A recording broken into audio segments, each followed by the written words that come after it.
Hello and welcome to the channel.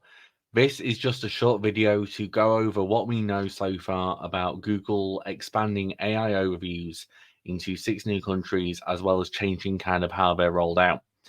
Now, the kind of top line of this, AI overviews have been expanded into the UK, India, Japan, Mexico, Indonesia, and Brazil, as well as being expanded.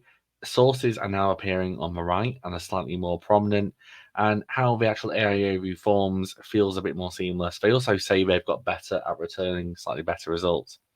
Now, from a direct SEO and marketing perspective, this is obviously going to be a big change of a SERP. And similar to how we've featured snippets, we assume there'd be like zero-click searches, different things. This is something else which will detract different user types and different users from clicking on search results and keeping them on the SERP, potentially increasing zero-click searches, but also potentially increasing exposure and traffic to other websites who haven't traditionally been ranking in those higher positions.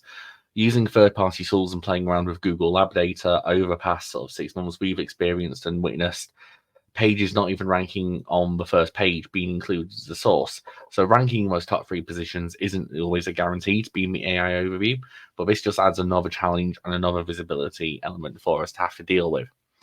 Now, from a more practical aspect, it's important to understand how we can actually track this.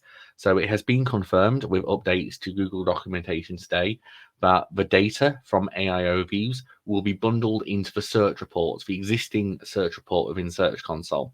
It won't be broken out or filterable like discoveries or as device type or even search appearance. So it's going to be in there, it's going to be bundled. So we're going to have to find ways around of actually modifying this and understanding what our positions are. In terms of it being in Search Console, that means we're going to get click, impression, and position data. So according to the documentation they've updated in the last sort of 2-3 hours, clicks in Search Console will be clicking external links. So this is clicking to anything which is a source, essentially. If you're clicked on as a source, this is going to count as a standard click. Similar to how plain blue link clicks apply, they're going to be counted. When it comes to impressions, that can be a little bit more tricky because typically you only have an impression in Search Console when the URL is rendered, when the URL is loaded, when it is visible in the search result. That isn't going to actually change with AI overviews. Links that cause impressions in AI views will be under the standard impression rules. The link needs to be scrolled to or expanded into view. So just loading doesn't necessarily mean that you're going to get that impression. How that affects the position, however, will still be an inclusion. So that's another thing to take into consideration. And obviously, if you're not visible, you're not getting a click. When it comes onto that position and being visible, regardless of where you are in that AI overview, Google have confirmed in the documentation that that AI overview will technically fill 1 space within the SERP. So if you count on a traditional 1 to 10, the AI overview is 1.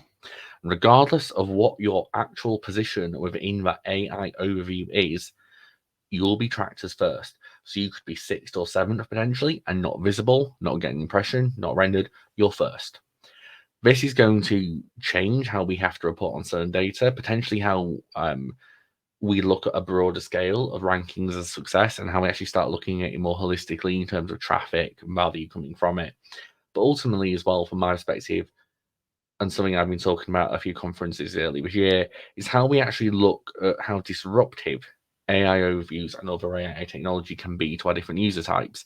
If somebody's going online to navigate to a site or participate or make a direct purchase, AI overviews are less impactful than somebody doing research. Similarly, how Meta AI is probably going to be more impactful to people doing research or things like travel planning than it is for people looking for direct purchases. Please let me know your thoughts on AI overviews down in the comments below. And yeah, I'd love to hear them. I'd love to hear how you think this is going to shape out. I'd love to hear how you think this is going to affect businesses across multiple sectors and things that you're doing ready to prepare this and how you feel you can rank and appear better in AI overviews. I've been Dan Taylor. Thank you very much for watching.